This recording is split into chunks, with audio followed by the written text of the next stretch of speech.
চলতি প্রাথমিক শিক্ষক নিয়োগ প্রক্রিয়ায় সিটেট পাস করা ক্যান্ডিডেটরা অন্তর্ভুক্ত হতে পারে। হ্যাঁ, এমন একটা জল্পনা কিন্তু উঠে আসছে এই মুহূর্তে দাঁড়িয়ে। চলো এই বিষয়টাই আমরা এই ভিডিওর মাধ্যমে ক্লিয়ার করার চেষ্টা করি। তার আগে তোমাদের জানাতে চাইবো, তোমরা ডিসপ্লেতে বেশ কিছু ভালো বই কিন্তু দেখতে পাচ্ছ, যেগুলো বিভিন্ন চাকরির পরীক্ষার জন্য একদম পারফেক্ট বই, নিশ্চিতভাবে তোমাদের সফলতা এনে দিতে পারে এই বইগুলো। চাইলে তোমরা এই লিঙ্ক থেকে বইগুলো অবশ্যই ক্রয় করতে পারো। যেটা নিয়ে আলোচনা আমাদের, সেটা হলো চলতি যে প্রাথমিক শিক্ষক নিয়োগ প্রক্রিয়া, যেখানে শূন্যপদ খুবই সীমিত, মাত্র 13,421টি, যেখানে ক্যান্ডিডেট সংখ্যা রয়েছে হাজার হাজার, এবং যেখানে ন্যূনতম ভ্যালিড ক্যান্ডিডেট হতে চলেছে 26 থেকে 30,000, অর্থাৎ ভ্যাকেন্সির তুলনায় অনেক অনেক বেশি। এরপরেও যেখানে রয়েছে NIOS DLED ক্যান্ডিডেটদের একটা সমস্যা, কারণ তারা আপাতত আদালতে হেরে গেলেও তারা কিন্তু উচ্চতর বেঞ্চে আবারও যাচ্ছে। এরপরেও রয়েছে 23-25 DLED ক্যান্ডিডেটদের একটা সমস্যা। তাছাড়াও ইন সার্ভিস ক্যান্ডিডেটরা অনেকে চুপিসারে ইন্টারভিউ দিচ্ছে এই নিয়োগ প্রক্রিয়ায়। তো এমনিতেই তো ভ্যালিড ক্যান্ডিডেট 26,000 থেকে 30,000 হতে চলেছে, তারপরেও এত সমস্যা রয়েছে। এরপরে যদি কোনো সমস্যা কারণে দেখা যায় এই নিয়োগ প্রক্রিয়াতেই আবারও সিটেট পাস করা ক্যান্ডিডেটরা অন্তর্ভুক্ত হয়ে গেল, তাহলে কেমন হবে? এবার চলো, কেন এই যে জল্পনাটা উঠে আসছে এবং বাস্তবে কি এই যে জল্পনাটা, এর বাস্তবতা কতটা রয়েছে, সমস্ত কিছু নিয়ে আলোচনা করা যায়। প্রথমেই জানাতে চাইব, এই জল্পনাটা উঠে আসার কারণ একটাই, সেটা হলো নির্বাচন। তোমরা প্রত্যেকেই জানো আমাদের পশ্চিমবঙ্গে বর্তমানে কিন্তু বিধানসভা নির্বাচন চলছে। অনেকেই এটা মনে করছেন যে এবারও টিএমসি সরকার গঠন করতে চলেছে, আবার অনেকেই মনে করছেন যে না, এবার সরকার পরিবর্তন হতেও পারে। এবার এই যে দ্বিতীয়টা আমরা বললাম, যেখানে অনেকেই মনে করছে সরকার পরিবর্তন হতেও পারে, সরকার পরিবর্তন হওয়ার অর্থ এই যে সেখানে বিজেপি সরকার আসা। যদি টিএমসি সরকার থেকে যায় তাহলে তো মিটেই গেল, কোনো সমস্যা কিন্তু নেই, বা এই যে জল্পনা এর কোনো বাস্তবতাও আমরা দেখব না, একদম নিশ্চিতভাবে কিন্তু এটা বলাই যায়। কিন্তু প্রশ্ন হলো, যদি সরকার পরিবর্তন হয়ে যায়, আমরা কিন্তু বিভিন্ন রাজ্যে শুধুমাত্র যে কেন্দ্রের শিক্ষক শিক্ষিকা নিয়োগের ক্ষেত্রে দেখে থাকি সিটেট পাস করা ক্যান্ডিডেটরা সেখানে চান্স পায়, তেমনটা নয়। আরও এরকম অনেক রাজ্য আছে যেখানে কিন্তু আমরা অলরেডি দেখতে পেয়েছি সিটেট পাস করা ক্যান্ডিডেট, তাদেরকেও কিন্তু সুযোগটা দেয়া হয়েছে সেই রাজ্যের প্রাথমিক শিক্ষক শিক্ষিকা নিয়োগের ক্ষেত্রে। পশ্চিমবঙ্গ কিন্তু ব্যতিক্রম একটা রাজ্য, এখানে সিটেট পাস করা ক্যান্ডিডেটরা কিন্তু সুযোগটা পায় না ইন্টারভিউ দেওয়ার জন্য বা নিয়োগ পাওয়ার জন্য। এখানে কিন্তু ওয়েস্ট বেঙ্গল টেট পাস করলে তবেই একজন ক্যান্ডিডেট প্রাথমিক শিক্ষক নিয়োগের ইন্টারভিউতে বসতে পারে। এবারেও কিন্তু সিটেট পাস করা ক্যান্ডিডেটদেরকে সুযোগটা দেওয়া হয়নি। আর এই যে আমরা বললাম, যদি সরকার পরিবর্তন হয়ে যায়, যেহেতু আমরা আমাদের ভারতেরই বিভিন্ন রাজ্যে দেখছি সিটেট পাস করা ক্যান্ডিডেটদেরকেও সুযোগ দেওয়া হয়েছে, তাই অনেকেই ভাবছেন যদি সরকার পরিবর্তন হয়ে যায় তাহলে কি চলতি প্রাথমিক শিক্ষক নিয়োগ প্রক্রিয়াতেই সিটেট পাস করা ক্যান্ডিডেটদেরকে আবারও সুযোগ দেওয়া হবে? হ্যাঁ, এই প্রশ্নটা ওঠার কিন্তু যথার্থতা অবশ্যই রয়েছে। আমি এটুকুই শুধু মনে করি বা বলতে পারি যে এই যে প্রাথমিক শিক্ষক নিয়োগ প্রক্রিয়া 13,421, এই নিয়োগ প্রক্রিয়াটা বেশ কয়েক মাস আগে কিন্তু শুরু হয়েছে। এর নোটিফিকেশান অনেক আগে হয়ে গেছে, ইন্টারভিউ ফর্ম ফিল আপ হয়ে গেছে, ইন্টারভিউ পর্যন্ত শুরু হয়ে গেছে বহুদিন আগেই, এবং যা অলরেডি প্রায় 40% কমপ্লিট। এমনকি বাকি ইন্টারভিউরও কিন্তু একটা দিন দিয়ে দেওয়া হয়েছিল বিভিন্ন ক্যান্ডিডেটদের, যেহেতু নির্বাচন চলে আসলো তাই আপাতত স্থগিত হয়ে রয়েছে, না হলে হয়তো এতদিন এই ইন্টারভিউ প্রক্রিয়া আরো অনেকটা এগিয়ে যেতে পারত। তো এই পরিস্থিতিতে এসে তোমরা ধরে নিতেই পারো যে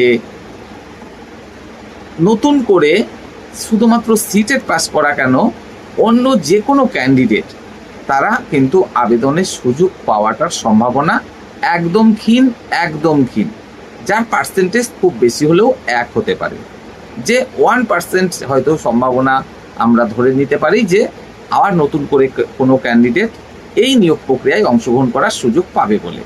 যেমন 2014 টেট পাস, সেখানেও তোমরা দেখেছো 6 নম্বরের ব্যাপারটা রয়েছে।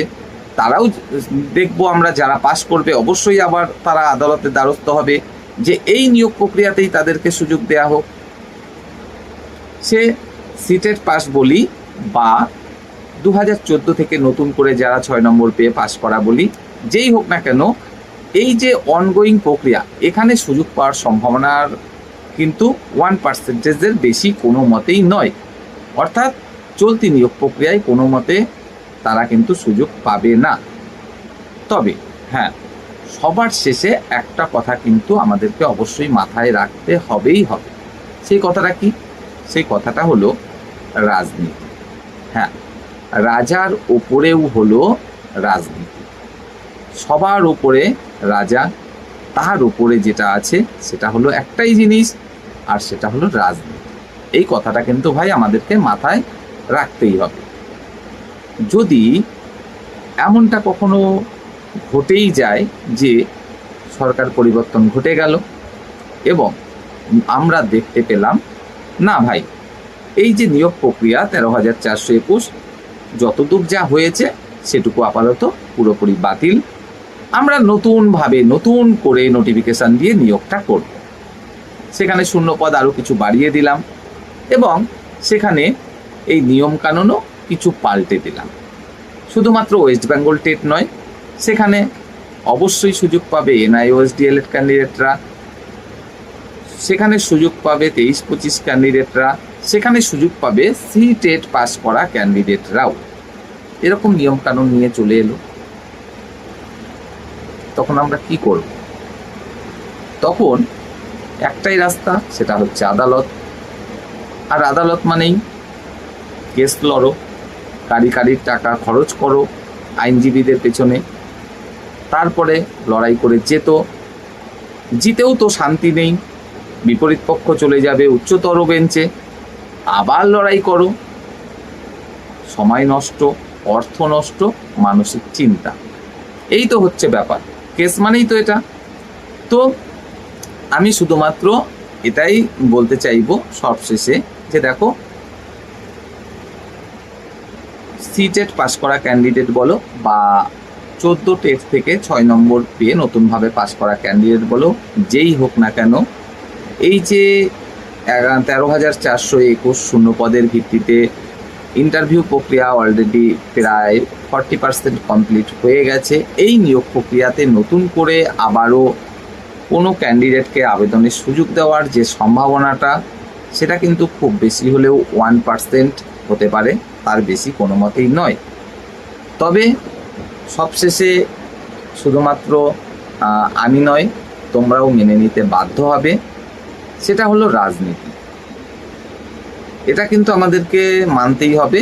আর এই রাজনীতি এমন একটা জিনিস ভাই, যা যে কোনো ঠিক জিনিসকে বেঠিক বা বেঠিক জিনিসকে ঠিকে পরিণত করতে খুব একটা সময় লাগে না।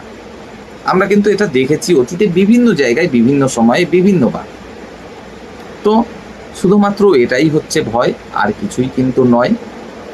যে নতুন করে কোনো সরকার যদি আসে, এই সরকার পরিবর্তন হয়ে তারা আবার চেঞ্জ করে দেবে না তো নিয়মকানুন, এরকম তো করবে না যে না, এই নিয়োগ প্রক্রিয়াটা আপাতত যতদূর যা হয়েছে এটা আর অগ্রসর হবে না, এটা আপাতত বাতিল, আমরা নতুন করে শূন্যপদ দেব, বিজ্ঞপ্তি দেব, সেখানে নতুন করে ফর্ম ফিল আপ করতে হবে, নতুন করে আবার ইন্টারভিউ নেব। হ্যাঁ, এটা যে একদমই সম্ভাবনা নেই তেমনটা কিন্তু নয়। যে কোনো সরকার পুরনো কোনো বিষয়কে কিন্তু এটা চাইলে করতেই পারে, কারণ রাজনীতির ব্যাপার স্যাপার সেগুলো সত্যি আমাদের ধরাছোঁয়ার বাইরে। তবে এটা যে করবেই এমনটা কিন্তু নয়। যদি বাই চান্স সরকার পরিবর্তন হয়েও যায়, তাহলেও তোমরা আশা করতে পারো যতদূর ইন্টারভিউ কমপ্লিট হয়ে গেছে তারপর থেকেই হয়তোবা শুরু করবে, যে একদম নতুনভাবে সমস্ত কিছু করবে, সমস্ত কিছু বাচ্চা দিয়ে, তেমন সম্ভাবনাটা খুব একটা নেই। তো এই তো হচ্ছে বিষয়। আবারও খুবই সংক্ষেপে বলবো, সিটেট পাস করা ক্যান্ডিডেটরা বিভিন্ন রাজ্যে তারা কিন্তু সুযোগটা পেয়েছে, আমরা দেখতে পেয়েছি। আমাদের ওয়েস্ট বেঙ্গলে কিন্তু ওয়েস্ট বেঙ্গল টেট পাস না করলে সুযোগটা দেওয়া হয় না, অর্থাৎ সিটেট পাস করা ক্যান্ডিডেটদেরকে প্রাথমিক শিক্ষক নিয়োগ প্রক্রিয়ায় অংশগ্রহণ করার সুযোগ দেওয়া হয় না। তো বিধানসভা ভোট চলছে, অনেকেই মনে করছেন সরকার পরিবর্তন হবে না। যদি না হয় তাহলে কোনো সমস্যা নেই, এই প্রক্রিয়া, ইন্টারভিউ প্রক্রিয়া যেটা স্থগিত হয়ে রয়েছে আবার চালু হবে খুব তাড়াতাড়ি। আর যদি বাই চান্স পরিবর্তন হয়ে যায় সরকার, সেক্ষেত্রে আশা করতে পারো যতদূর ইন্টারভিউ হয়েছে তারপর থেকে আবারও শুরু হবে। তবে রাজনীতির ব্যাপার স্যাপার বোঝা খুবই মুশকিল। এমনটা যদি হয়ে যায় ব্যতিক্রমভাবে হলেও, যে না, এই যে নিয়োগ প্রক্রিয়াটা এটা পুরোপুরি ক্যান্সেল, আমরা নতুন করে বিজ্ঞপ্তি দেবো, নতুন করে ভ্যাকেন্সি দেবো, নতুন করে অ্যাপ্লিকেশন করতে হবে, নতুন করে ইন্টারভিউ প্রক্রিয়া শুরু করব, সেক্ষেত্রে আমাদের হয়তো খুব বেশি কিছু করার নাও থাকতে পারে। কারণ রাজনীতি যেখানে রয়েছে সেখানে আমরা সাধারণ মানুষরা সত্যি একদম তুচ্ছ, এটা কিন্তু আমাদেরকে মেনে নিতেই হবে।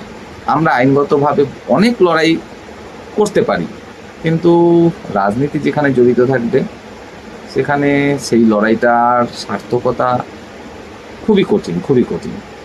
তো এই হচ্ছে একটা ভয়ের বিষয়, আর কিছুই কিন্তু নয়। তো তোমরা চেষ্টা করো ইন্টারভিউর জন্য সঠিকভাবে প্রস্তুতি নিতে, এবং পজিটিভটাই ভাবো যে সরকার পরিবর্তন না হলেও ইন্টারভিউ যতটা হয়েছে তারপর থেকেই আবার অগ্রসর হবে, আর সরকার পরিবর্তন হয়ে গেলেও যতদূর ইন্টারভিউ হয়েছে তারপর থেকেই পরবর্তী ধাপ হবে, এবং নতুন করে এই অনগোয়িং প্রক্রিয়ায় কেউই আর সুযোগ পাবে না বা কাউকে সুযোগ দেওয়া হবে না।